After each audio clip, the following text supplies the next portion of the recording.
Juan, welcome back. How you doing? Thank you for having me back, bro. It's been a little I know we were going back and forth at first, and it seems like we're in some time warp or something, and time flies.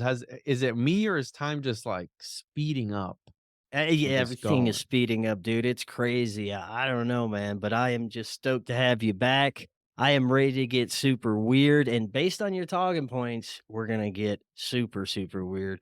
We're going to dive back into the darkest depths of the world of chaos magic, mimetic magic. And because this research comes from the fearless homunculologist, we're going to go beyond strange today. And it's going to be a good time as usual. Now, before we get into the any of this for the audience that may not be familiar with your brilliant homunculological work, however you say that, remind them a little bit about yourself and where they can find you. So my name is Juan, and I've been on here 4 or 5 times now, bro. I think it's been a little Somewhere around bit. there, maybe six, who knows? Yeah. So yeah, I'm a researcher, a regular guy who likes to talk about interesting topics, and I'm known Uh, for the most part, for the homunculus, you can get your homunculus owner's manual on my website, tjojp.com. And you can find my podcast really anywhere at the Juan on Juan podcast on all major podcasts, on all social media platforms, and any podcast platform. You can also find me on YouTube as well, Juan on Juan. And yeah, I talk about a lot about the occult, any esoteric concepts, alchemy, homunculus, aliens, whatever I find interesting that week, I'll talk about it. And yeah, I've been doing it for the last 5 years now, since 2019.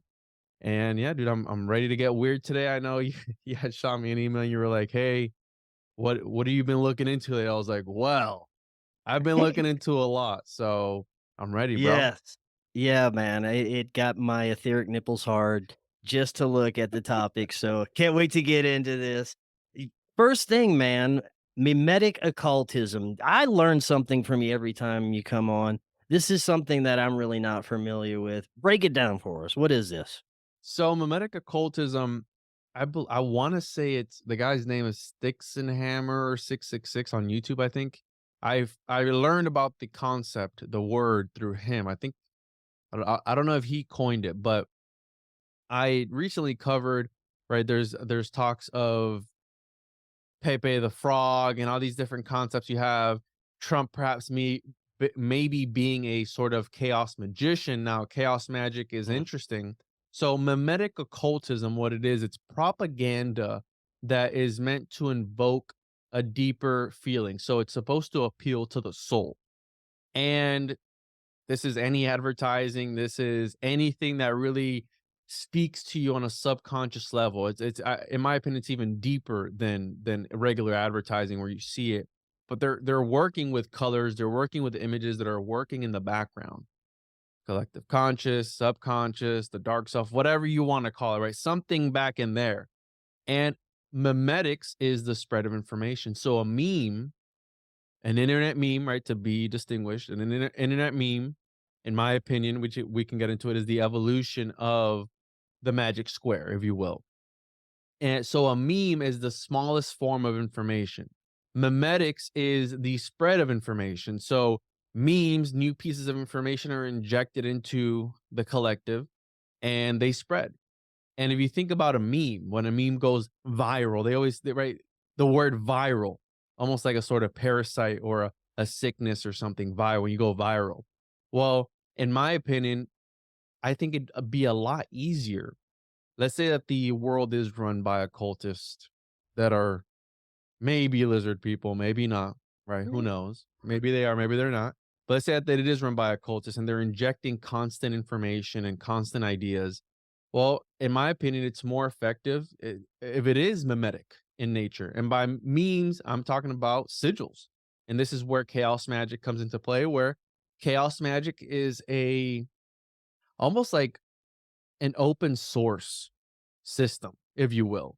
And I don't know if you're familiar with like open source systems where you're able to go in and tweak it on your own. Well, essentially that's what chaos magic is. It's open ended in a way, and as long as you believe it, belief is the key. Chaos magic is kind of like the MMA of magical practices where it kind of integrates a little bit of each discipline into it and you just take what you want from it, right?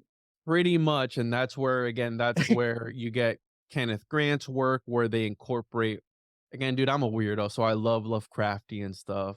I love Yeah. all the weird Cthulhu mythos and these occultists, bro, these grown people, these adults are taking these made up entities that were presented to Lovecraft in his dream state, which dreamlands are a real place. I think that's a real landscape. I think that when we go to sleep, it's an altered state of consciousness. And if you're able to really tap into that, I think that's where people can astral project or, have out of body experiences, which I've tried astral projection and I can't make it happen purposefully, like, or not purposefully, on purpose, right? I can't make it Mm. happen how some people are like, "Oh, I was able to travel to wherever and go here and there and all that stuff." I'm not able to do that. For the longest time, I did. I haven't had it in a quite a long time, probably a year and a half, but there was a period in my uh, when I first started podcasting, actually, where I was having sleep paralysis nightly. Like, it was like a weird thing, and it happened so frequently that I already knew how to get out of it as soon as it would happen. And I haven't had it happen in like probably a year and a half, but and I didn't experience like the old hag sitting on your chest or anything, or shadow people, how a lot of people say. What I experienced was the sense of dread. So the sense that something is gonna happen and there might be something there, but I never saw anything. I never saw any visuals or anything. But okay, so back again, Lovecraft was presented this mythos through his dreams, and these groups, the Typhonian OTO, which is an offshoot of the OTO, they adopt, and the reasoning behind is you're able to adopt that god or that entity or that deity for your procedure, for your operation for that one time, and then you chuck it out. That, in Yeah. my opinion, is really dangerous because think about all the things that we're being exposed to following this chaos magic doctrine that is the Super Bowl for one example. I mean that was recent this past weekend. The superb owl. They do all this crazy ritual stuff one time, boom, and then as soon as they're wrapped up there, they just chalk it out the window, and they've already worked their way into your subconscious. They've already implanted all these symbols, all these things into your subconscious, and they're there working again like a mimetic parasite or something like that. And the reason this is important is because it's always been a war for information. Alex Jones has been right since the very beginning. It's an info war. If you think about if we go to the very beginning, right? That no matter what your cosmology is, what your belief system is, it goes back to the idea of information. What Mm. happened in the Garden of Eden? Let's just use the Christian point of view. What happened in the Garden of Eden? God said, you can do whatever you want here in this other dimension, this other realm where you have all these, you're in this garden. You can do whatever you want. Just don't do one thing. Just don't do one thing. Don't Yeah. eat from that tree right there, bro. And you can do Yeah. anything else. It's like, well, why can't I eat from that tree? That's the tree of what? Of knowledge of good and evil, right? So don't eat from that tree.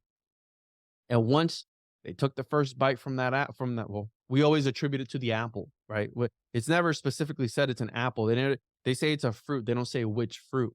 But it's interesting Right. that we always attribute it to the apple. The apples have worms, right? Yeah. Worms are parasites. Darwin, the father of evolution, studied worm for 39 years, bro. He said man is nothing but a worm. So what is he getting at there? By the idea that we are all, we come from a worm? Like I don't know. That's kind of odd there, right? Maybe Illuminati parasites of some sort. Maybe Right. the when they entered the daughters of men.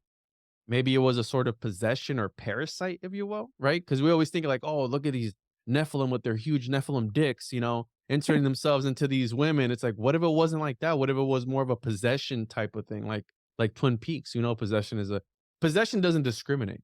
Okay, so Mm. it's always been about knowledge of some sort, some occult knowledge that the powers that be don't want you to have. Okay, so what a better way than to spread knowledge through the use of these sigils, these internet memes. And it's interesting because, right, speaking on Alex Jones, speaking on Trump and the whole Keck movement and all that stuff, that's a fraud, right? Alex Jones is known for what? Let me play the clip here real quick. The like I'm putting chemicals in the water that turn the friggin' frog. So Yeah. Alex Jones, who is also a meme, right? Trump is a meme. Alex Jones is a meme. These are, and again, maybe this is part of like this chaos magician archetype, this gesture archetype, if you will, like these characters that are here to disrupt reality, to cause a sort of unrest, because these are explosive characters. If you look at it, Trump is an explosive, like people either love him or they hate him. Alex Jones, people either love him or they hate him, right? Depending on which setting that they're in. So the frogs, it's interesting because, and the reasoning why I think that the internet meme is an evolution of the magic square.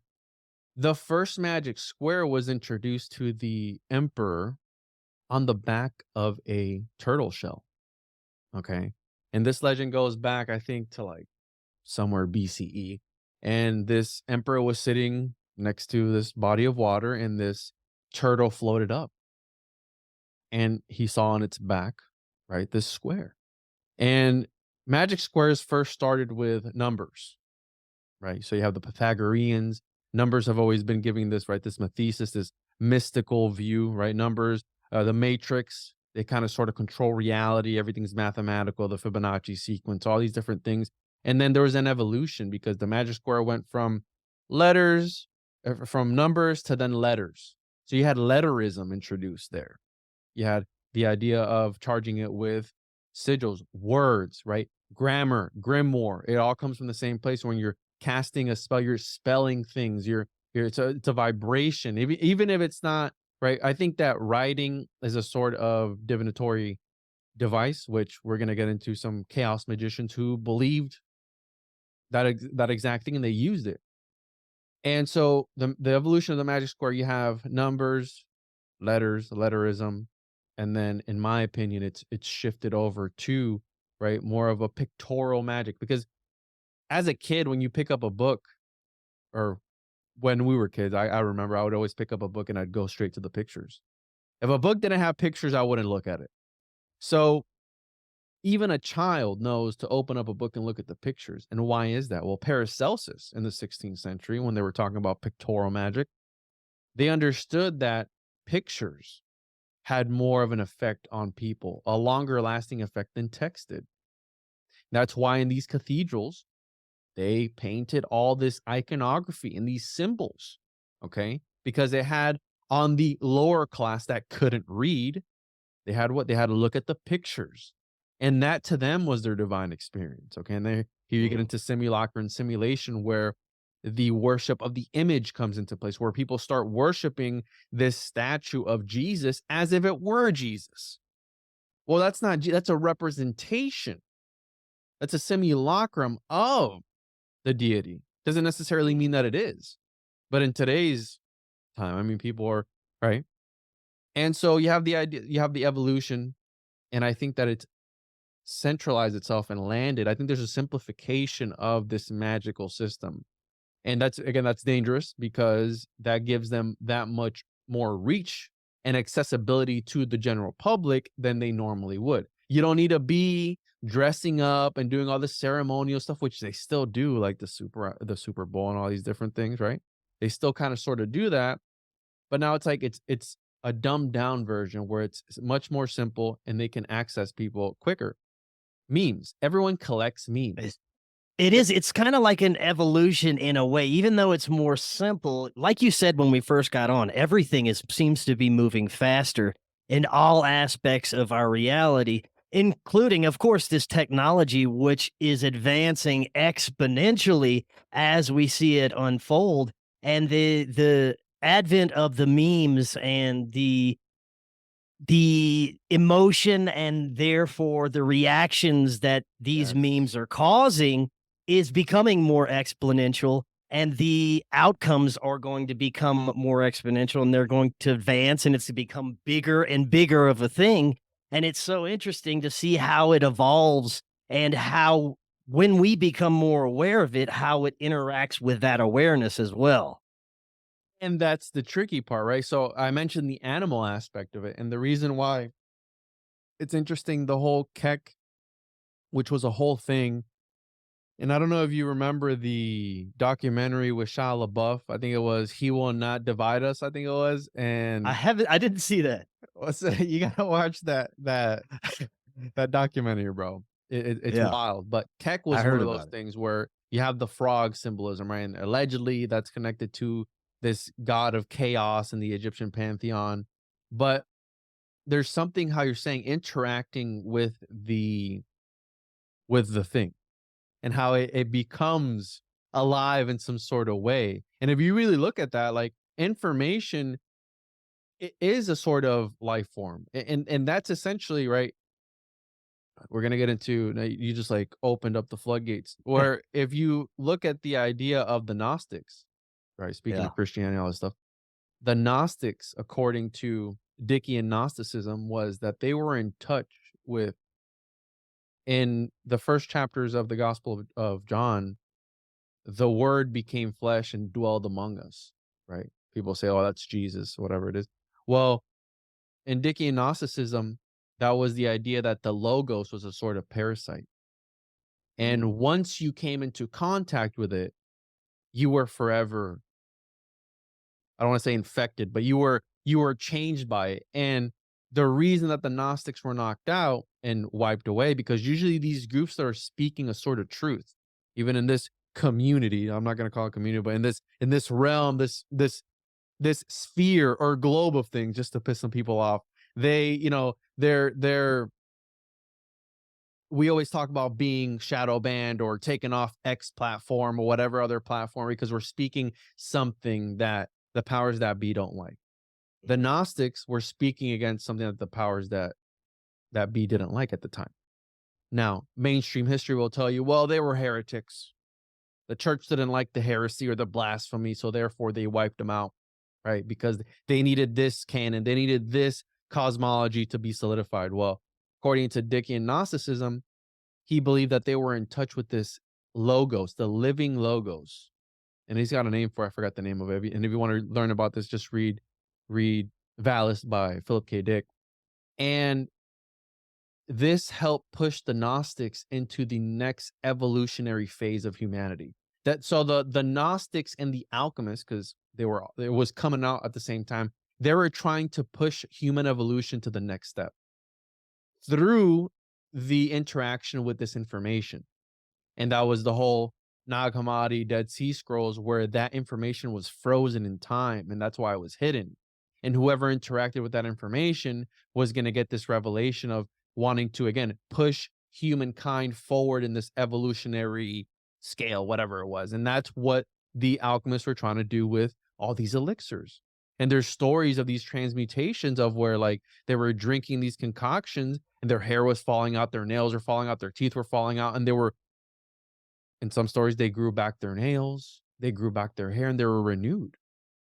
And that's how you get these stories of the immortal alchemists. It's like, so were the Gnostics in contact with some sort of information that granted them immortality, that pushed them to come together and, again, come up with the concoctions too, if it is a concoction, because alchemy is, again, an interdimensional topic where there's the metaphorical, allegorical route of things, and there's the physical work of things, right? So, and it's interesting because it all comes back to the idea of this information. And there's a and if you look at the history of these apocryphal texts, they sat forever before they were even translated. They sat for like 30 years or something before they were even translated. Like, are you trying to hide something?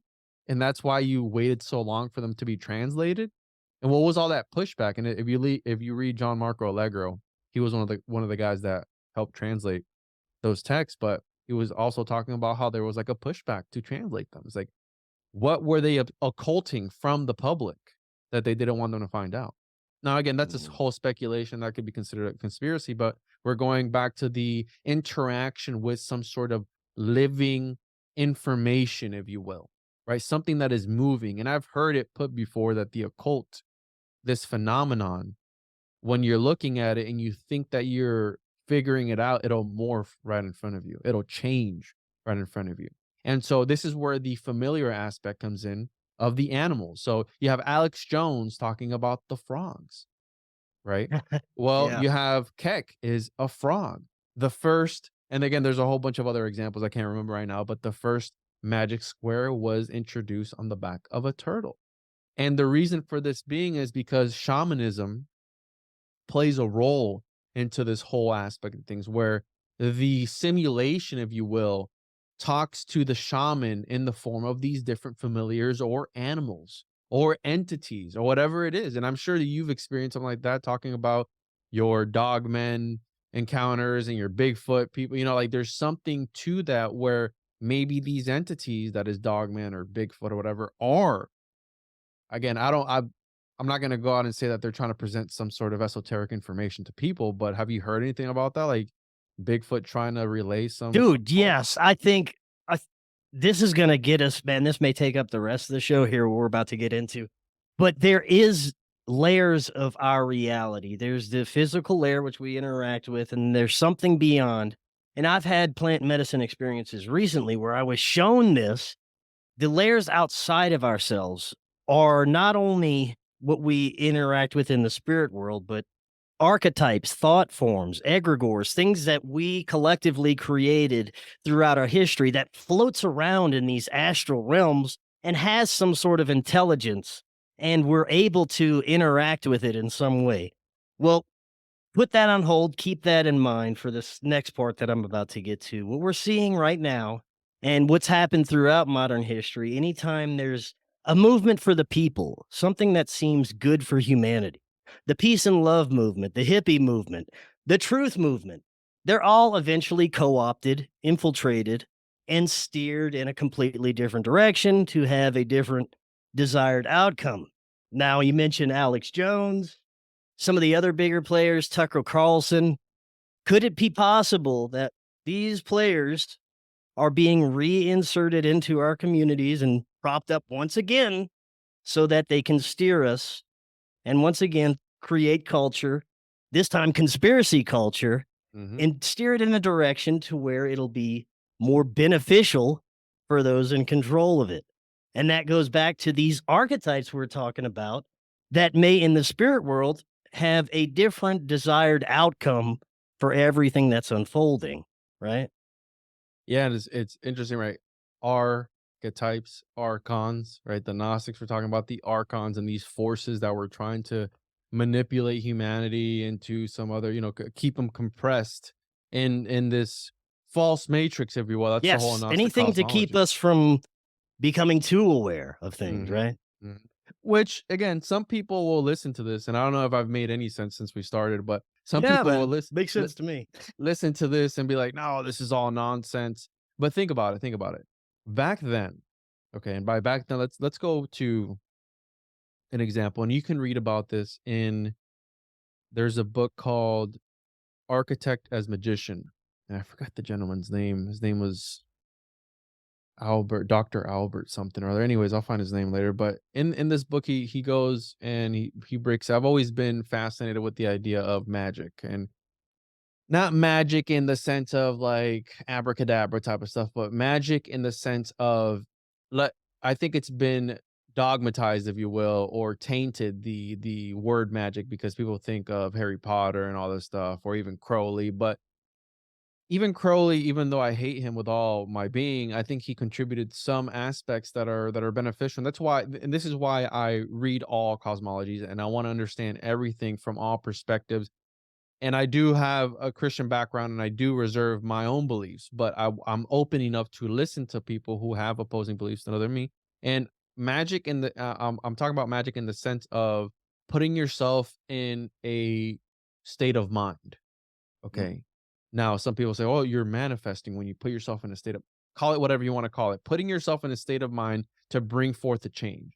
And that can be applied to anything, and not even in the woo-woo sense. If you apply yourself to get a project done, regardless, take the occult and the esoteric out. If you apply yourself and focus on a task that you need to do, you will get that task done. Okay. So that kind of sort of way. Now we can bring in all the woo-woo stuff. So the architect as magician.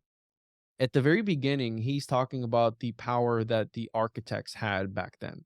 And, there's during the Renaissance, they had a sort of magical perspective. And if you think about the pen as a sort of wand, well, they found they would find drawings of animals in these caves. So these first societies, if you will, I'm not going to put a date on it, but old societies that were still in caves, they would draw pictures of certain animals in the area in order to manifest those animals. So in the next hunt, they would find Mm. those animals and come across them. So it was a sort of magical practice of, if I draw this and I do my ceremony again through sometimes through the use of shamans or whatever, they would do these ceremonies, they would invoke and draw these images of these animals to bring them in their next harvest and their next hunt, whatever. So again, this is these are beliefs that people have had for a very long time. And what I'm trying to convey is that, because some people are skeptics nowadays, like, oh, this doesn't matter. Well, it's been ingrained in our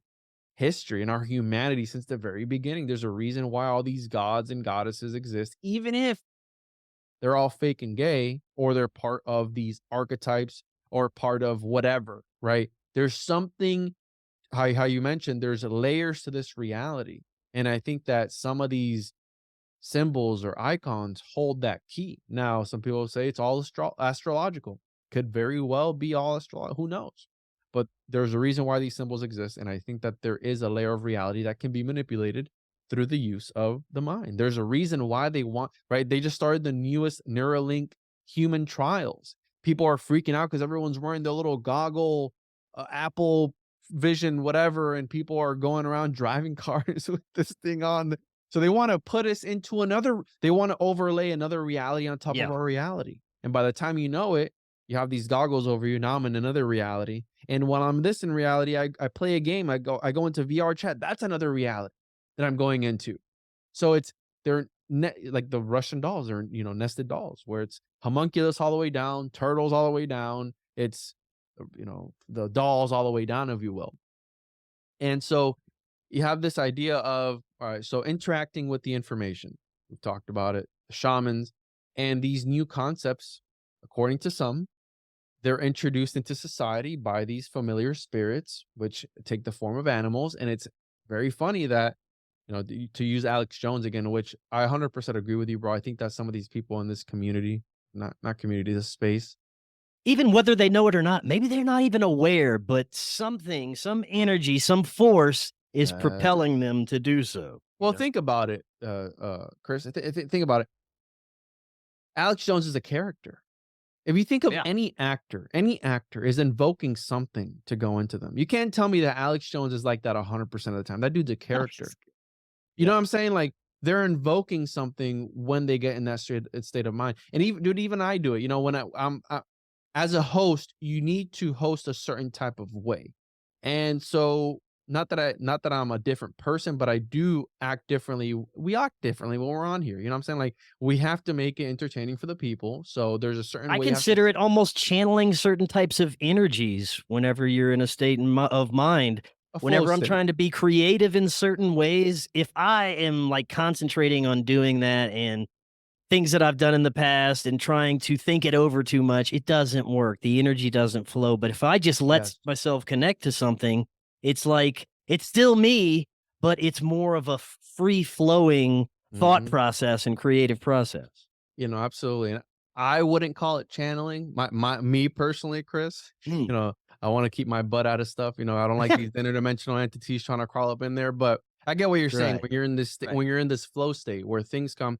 And I personally, I use the mind palace concept, where you build a structure in your mind, and you put the information that you want to remember in these different compartments or these different rooms within that mind palace, and you're able to go, as you're having a conversation, you're able to go in through this mind palace and go into every room and interact with the information in there.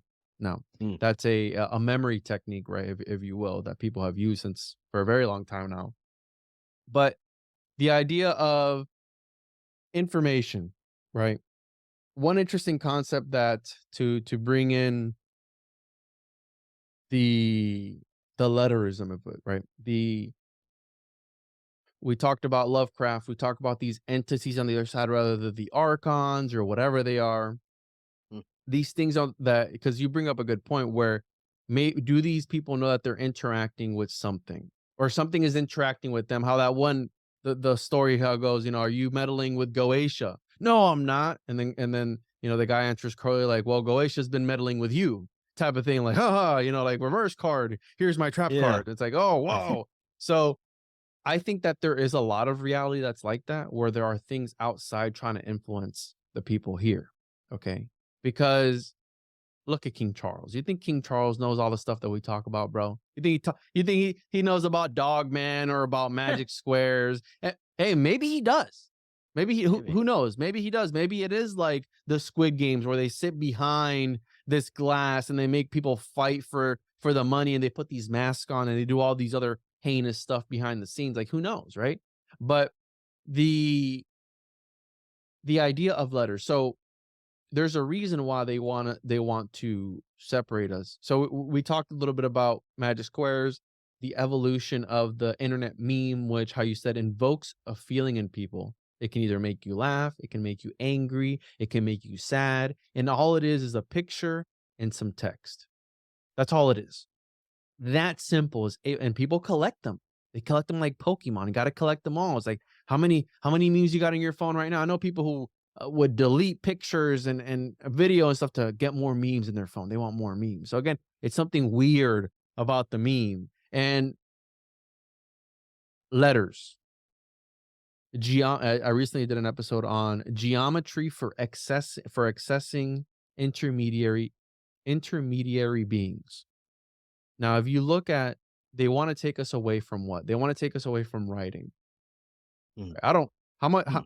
how much stuff have you written, bro, in the last week?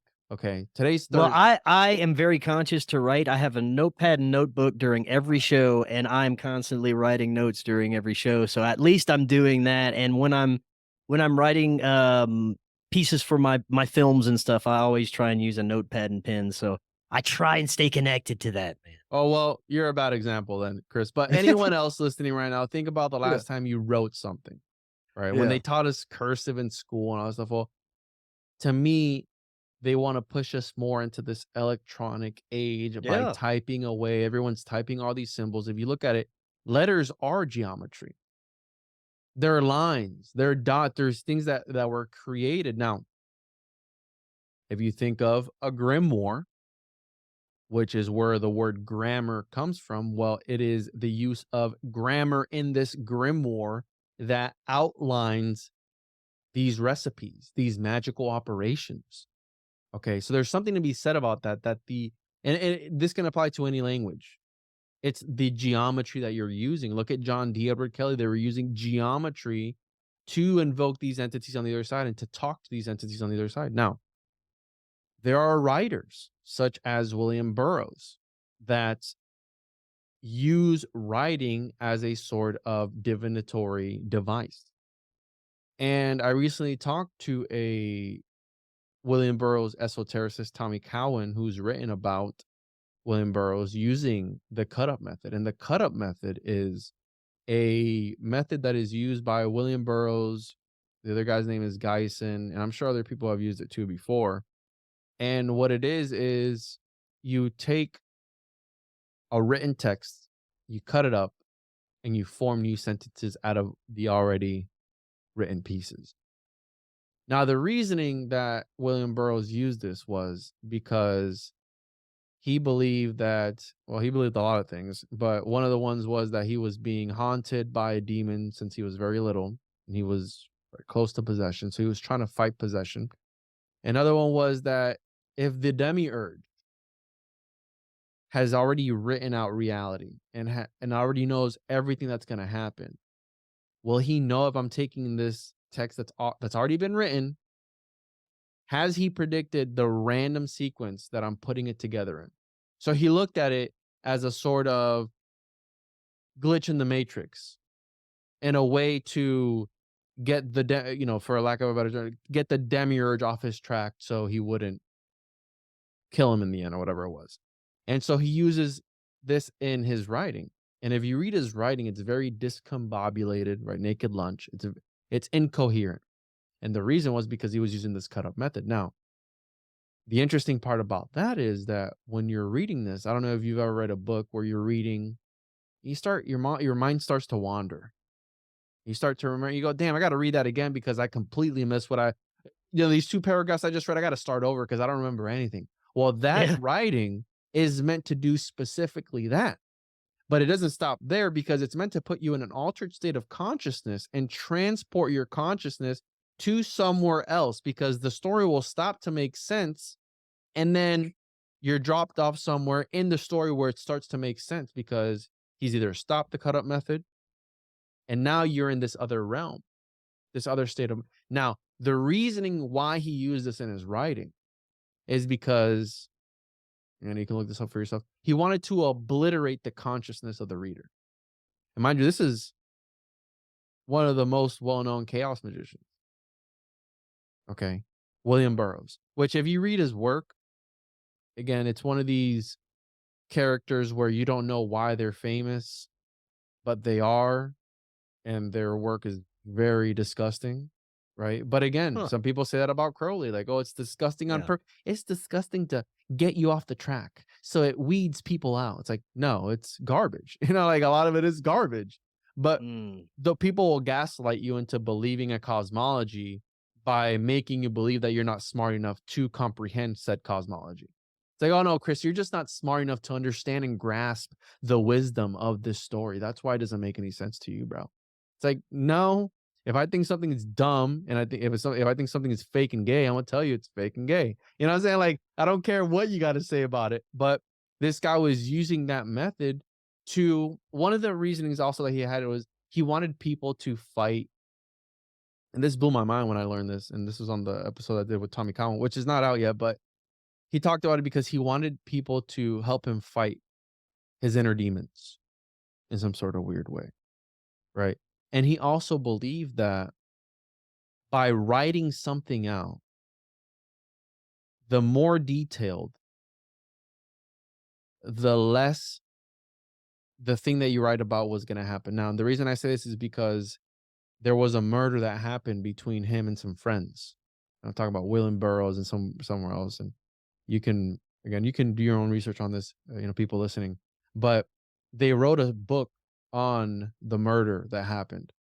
Right, and they detailed everything out. They detailed this characters, there was people modeled after characters modeled after the real people, right? Which this is seen a lot in the occult. Yeah, like the story Moonchild I always talk about with Crowley, where I don't think that was a story. I think that happened for real. And a lot of people in that story are modeled after true occultists in the real world. Okay. So there's something about writing and solidifying these timelines and these alternate realms, if you will.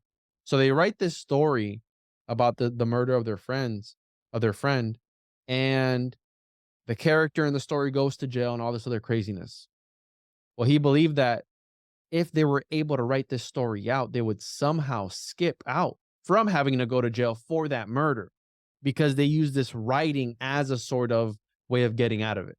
Again, just weird stuff, but when you start to look back, you go, wait a minute. Well, Parsons and his friends, the Suicide Squad, also wrote stories that came true, right? Mm. There was a story that they wrote where one of the guys, well, Parsons' main character that was modeled after him blew himself up.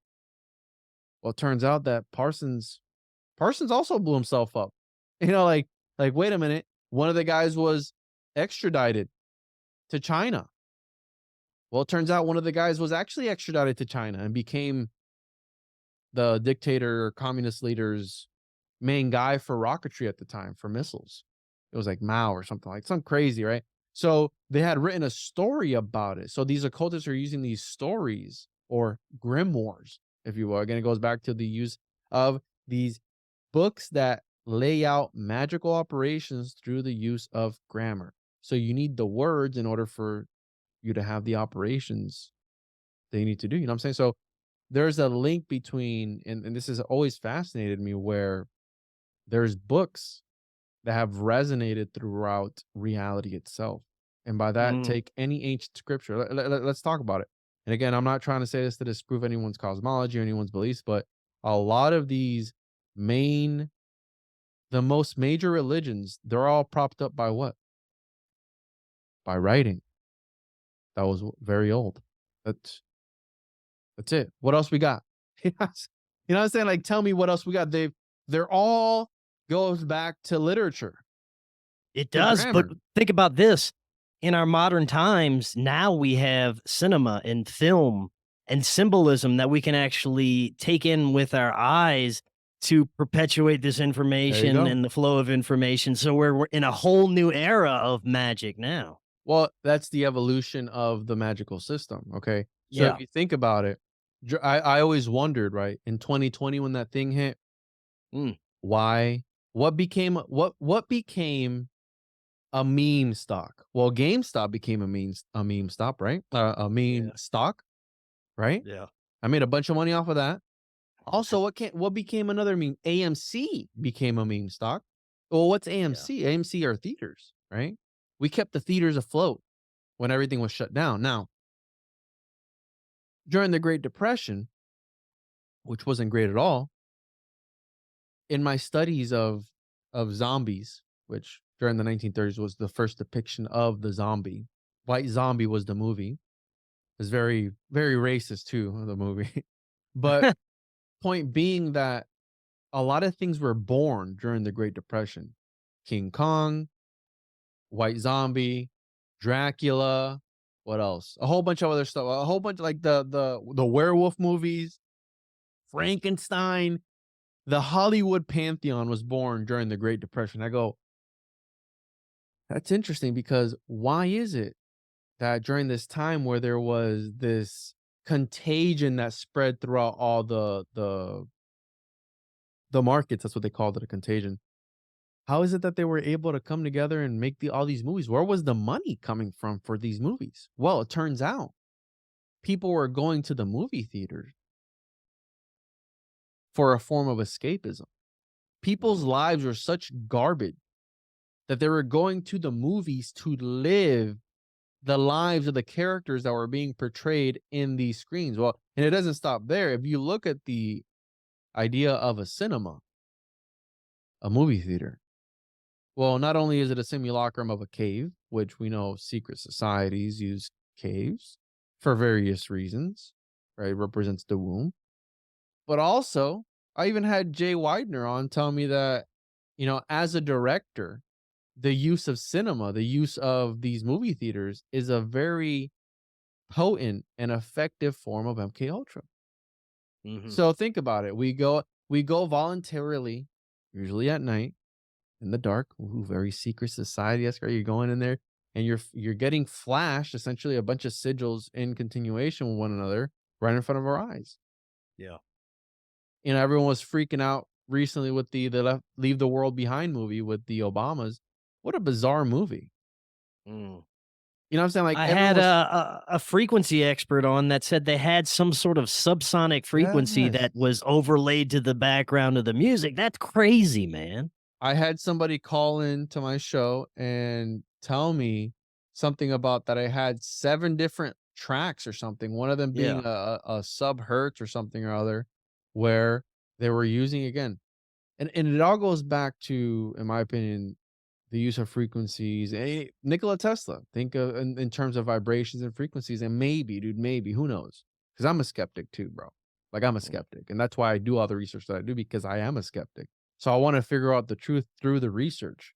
I don't want somebody to just tell me because this is the truth because of this. It's like, well, where are your sources? I want to read those sources. You know what I'm saying? And I want to pull it for myself to see my interpretation of it.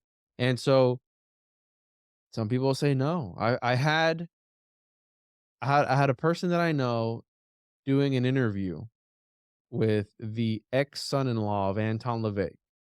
Okay. Ex-son-in-law of Anton LaVey. He was, I forget his name. Andy Schreck or something like that. Like Andrew Schreck or something or other. And he brought me up in conversation. And he said, "Hey, Juan believes that the elites are using this occult symbolism to have some control over people."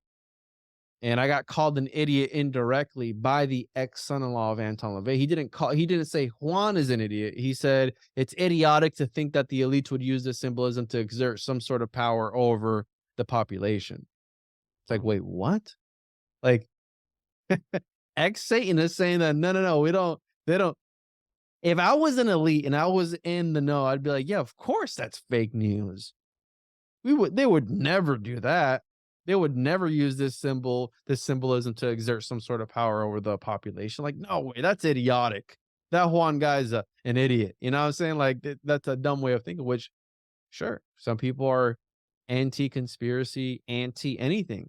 Some people are atheists, or some people subscribe to other cosmologies that make more sense to them, which is fine. But I believe that it all goes back to some sort of a occult MKUltra, if you will, where they're programming the masses through either letterism, mathesis, which is a mystical approach to mathematics, or some other Rockefeller institute, funded institute from the very beginning system, whatever it is, what I'm saying? I do think that John D.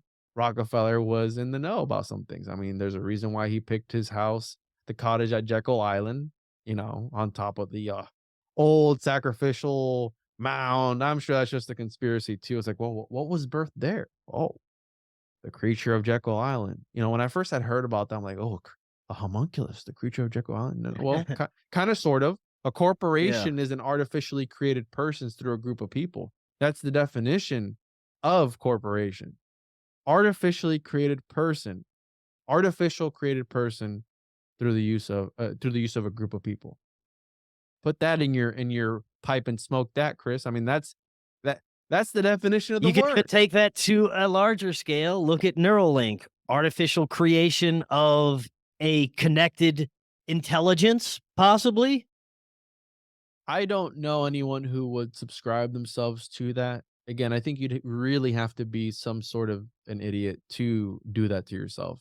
Because all the Right. movies, listen, dude, all the movies that we've ever written about all the stuff that we've talked about right, AI. Everyone talks about AI, and I've done an episode on this show where I've talked about technology and the occult and how the people who started the computer were involved with secret societies, and they were doing seances, they were trying to do blood pacts with the devil. You gotta take that into account. You can't just Yeah. brush that off. There's a reason. Right. Isaac Newton, bro. They wanna nitpick his history. It's like, bro, he was studying Revelation. He was doing commentaries on Revelation. He was obsessed with the apocalypse. He was also obsessed with King Solomon's temple. He was doing drawings and diagrams of King Solomon's temple. This dude was steeped into the occult. This dude was so far into the occult, and like no one talks about that. No one talks about how what maybe he was a made up person, maybe not, whatever. One of the arguably smartest people that there is was talking about the occult. That there's something more to it. Now, Mm. you touched on a good point with the MK Ultra, and it shows, right, this evolution of media.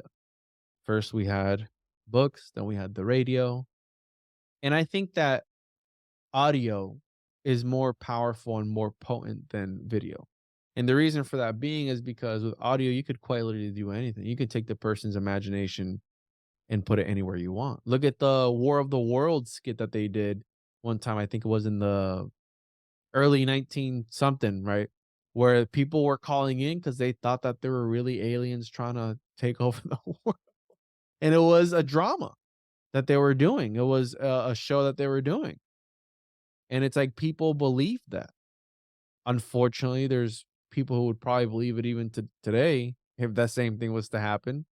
Because I think that part of this whole thing, there's a lot of people who are open to it. And there's even more people who are so obsessed with how things are going to end that they kind of sort of bring it forth. They help bring it forth. You know what I'm saying? Like there's so many Mm. people who want to know how it ends. Like they're so obsessed with the end times, and these books don't help. Like this ancient scripture doesn't help. Because if anything ends up happening, look at the new president of, is it Venezuela or Argentina, whatever, the Javier guy who Yeah. was tantric sex teacher, by the way, and had like resurrected his dog or something like that because he believed that his dog was like something magical with his dog. Have you heard about that? No, I did not hear about that. Here, What? let me pull this up so I can read it to you, Yeah. bro. So Javier Malay or whatever his name, Malay, sex tantric instructor. Let me get my other keyboard. So here we go. Ex tantric sex coach. So and this can segue us into the Kerr law cell workings because it has to do a little bit with Yes. this. But let's see here. So he was a sex tantric instructor and also something about his dog. Let me find it here. Right here. So this is from the New York Post. Argentina elects libertarian economist Javier Milei, who cloned his dog. So, and if you think about it, he's got the chainsaw too, which is really weird too. So he cloned his dog, and the reasoning for it was because let's see here.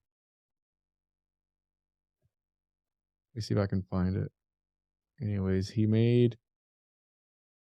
has made his love of his deceased dog a centerpiece, populist. Never mind. I guess there was something I had heard something about his dog being like supernatural or something. Anyways, the mind you Well, that how did you just clone your dog? I mean, you must have access to some kind of so technology or laboratory or something.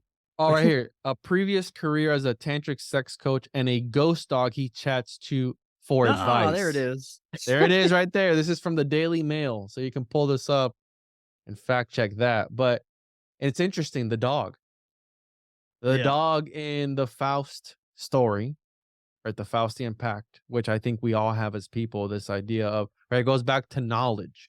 What are you willing to do to get this knowledge? Are you willing to sell your soul for this knowledge?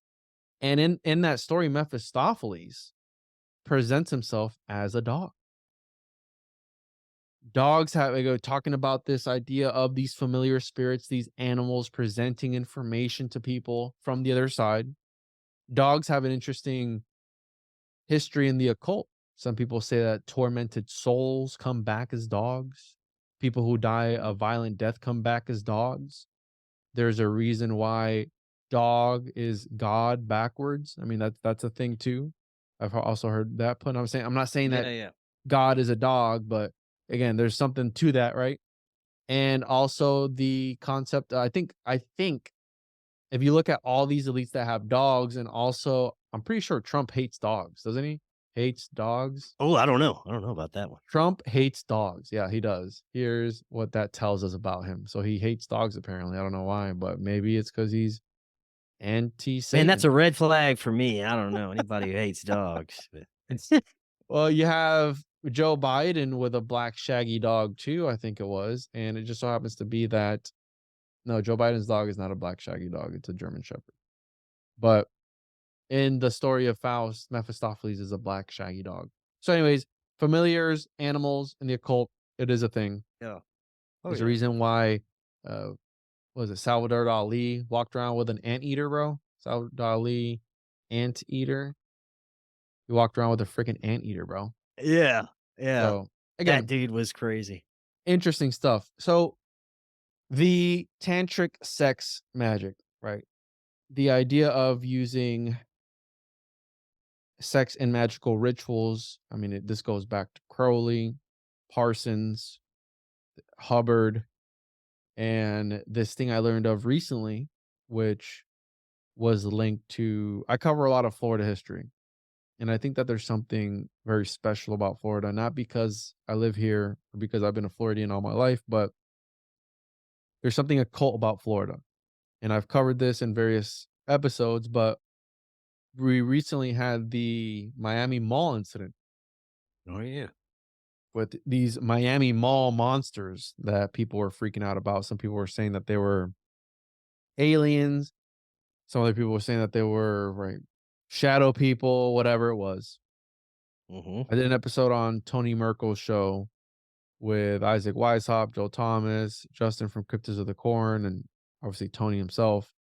And we went in, and it turns out that Miami is what the Typhonian OTO in the 70s, I'm pretty sure they still do today, call a power zone.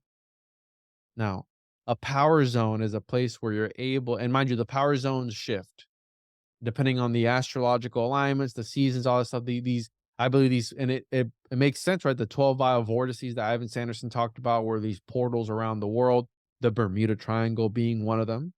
Okay, we have the Bermuda Mm, Triangle here in Florida. It's the triangle of manifestation, the yoni, if you will. You might have Atlantis at the bottom of it, like all these different crazy stories. Well, the Bermuda Triangle, Miami is one of those points. One of those, is it vertices? What do you call a point of a triangle? Is it a vertice? Point of a triangle. Let's see here. It's called a, anyways, I can't find it, but the point of the triangle, one of them is Florida, the other one is Bermuda. Then there's one in Puerto Rico, which I'm also from. I was born in Puerto Rico. And so you have Miami as this power zone.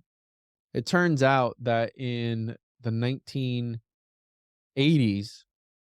the head of the Typhonian OTO was doing a series of sex magic rituals. Now, what he wanted to do was invoke an abduction. Okay. And this plays into a lot of things that are going on nowadays where I believe, well, I'm in agreement with Diana Pasolka. I think that's her name, that just mhm, recently went on Rogan. Her work's very interesting. yeah, Where, right, yeah, Diana Pasolka, mhm, where she talked about maybe perhaps there being a sort of new UFO religion emerging, right? Because if you mhm, think about mhm, people who have had experiences, and I'm sure you've talked to more people who've had abduction experiences than I have, but a lot of people, sometimes they get implants from those experiences. Sometimes people get healed from those experiences. Like, so they're changed. Now, mhm, for anyone on the outside, they might call the person crazy, but for that person, a lot of, in my opinion, you have the whole CE5 stuff where it's a sort of mystical experience. Right? When yeah, Jesus healed people, he always told them, like, "Hey, I'm gonna heal you, all right? You're healed now, but don't tell anybody. All right? Keep this under wraps." Like, what happens when people ask me? Just don't worry about it. Just go out there. They're gonna see that you're healed. You know, I did it, whatever, but don't tell anyone it was me. And the same way that God healed people and people, or Jesus healed people and people saw him as the Messiah, as the Son of Man, as the Son of God, I'm thinking that people are going to see these UFO encounters, that people who are being healed, as divine, as yeah, mystical. And this is where you get the whole concept of, well, these UFOs are interdimensional beings. Maybe they're fallen angels. Maybe they're angelic in nature, whatever it is. Like, who knows? Right. So there's this new UFO religion emerging. And this guy, Evans, his last name is Evans, Jeffrey Evans, he wanted to invoke an abduction. And he wanted to extract some sort of information from that abduction. Turns out they were doing these seances for 4 years, nothing. 3 years, 4 years, nothing happened. And then 19 April, I think it was April 1st or something or other, 1984, they induce an abduction. Now, I left out a few details about this guy. Number one was that he was a cross dresser. Okay.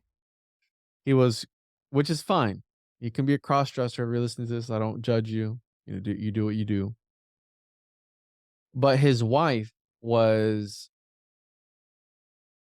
driving. I don't want to get too graphic. Driving him to orgasm, right? Doing some stuff. yeah, He was wrapped up in the dead man pose, right?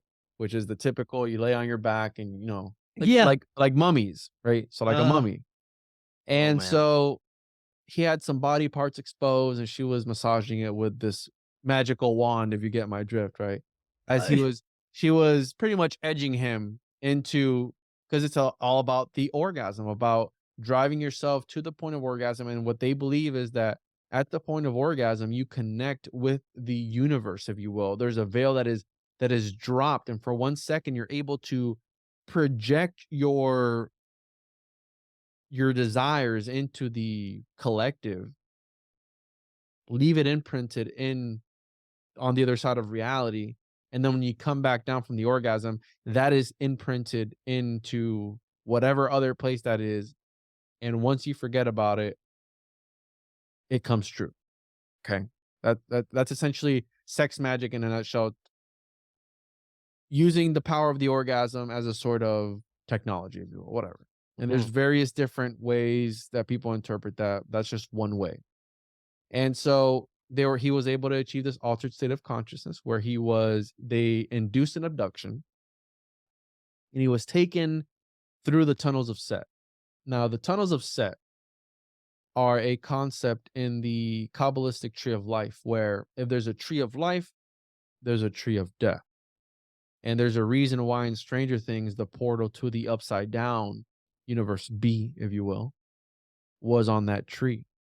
And everything on the other side of that tree was dark, right? There Mm. was monsters. It was very ugly, just demonic in nature. It's called the Cliff Off. And on this other side, there's these tunnels that you're able to access and go into these other realms. And allegedly, he traveled through these tunnels and was used on the other side by these Lovecraftian great old ones. Essentially, they ran a train on him, all right, and they were using him as a battery of some sort, okay? Oh, And so man. he's on the other side, right, interacting with these entities, mind you. And I had a comment the other day where I was like, "Why do you keep bringing up Lovecraft? He was just make believe." I go, "Tell me you know nothing about Kenneth Grant's work without telling me you know absolutely nothing about Kenneth Grant's work, because literally they Yeah. talk about the Lovecraftian aspect of it." And so he comes back, and turns out he's pregnant. Okay, this dude is pregnant. Now, Yeah. he's not pregnant with a child or how you see in all these movies where it's the son of Satan or the son of whatever. It's like, no, no, no. He was impregnated with a formula that I've dubbed, numerical parasite. He was given a formula that allegedly haven't, and this is the part that I haven't checked out is the math on this, but it's all related to pi or phi, right? The 1.3, whatever constant number. And essentially, what he was told was that there's a secret cipher within the book of Liber Al, which is the book of the law that Crowley wrote, that there's actually a secret numerical cipher within that book. Now, this guy, as of 2020, was around, and I know he did the book that was written about it, the which is called the Kurlaw Cell and the Secret Key to Liber Al, Jeffrey D. Evans and Peter Lavenda. So he was, I don't know, have you ever talked to Lavenda before? No, I have not. Have you ever reached out to him?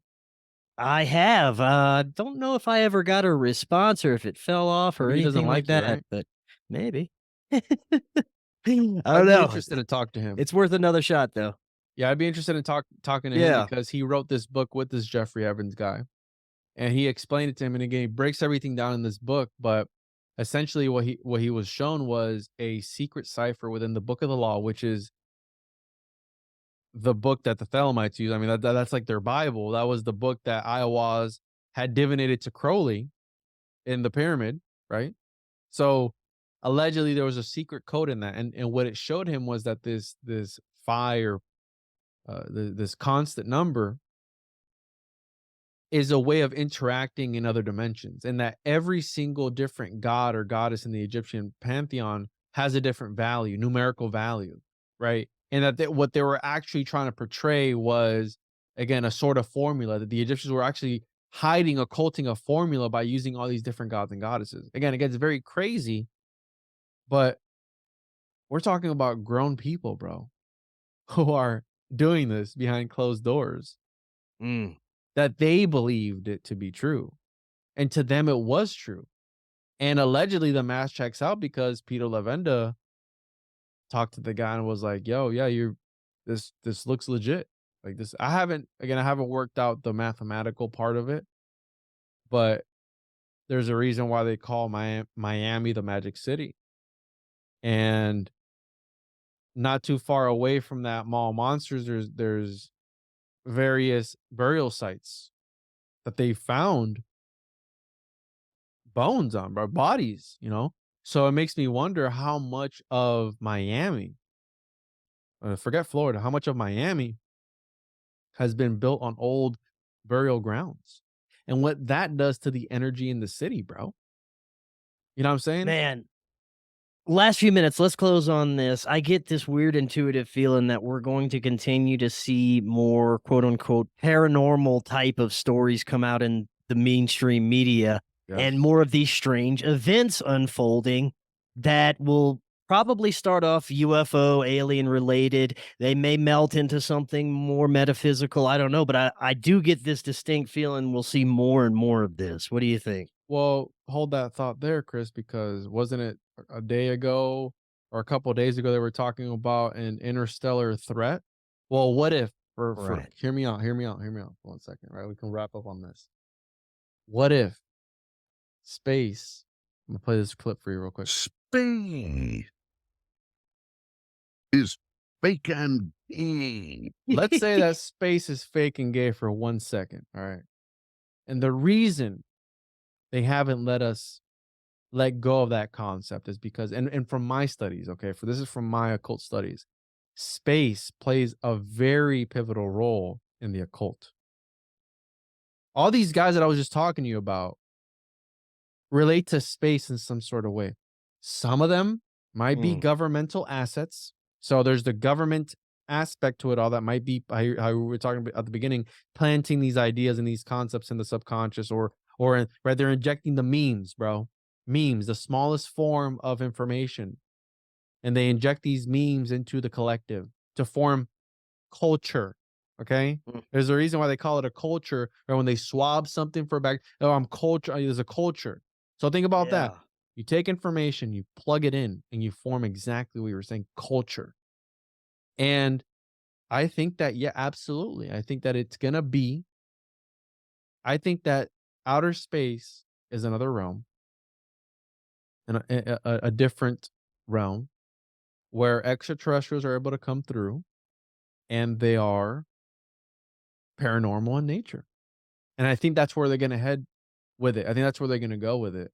And I'm absolutely right with you, and I've talked about this on a couple episodes now where I've mentioned my experience. And again, dude, I've never seen Bigfoot, I've never seen Dogman, I've never had any paranormal experience that I can tell you, like, that was that, and this is it. You know, if I've had a paranormal experience, I'm not aware of that it happened, okay? So, what I'm about to say, I've talked about this and people have reached out. A lot of people have reached out confirming the same thing. But I wanna say probably 6 months ago, a year ago, whatever, I've been in my peripheral seeing shadows, like things moving, okay? Now that could be whatever. That could be a whole number of things.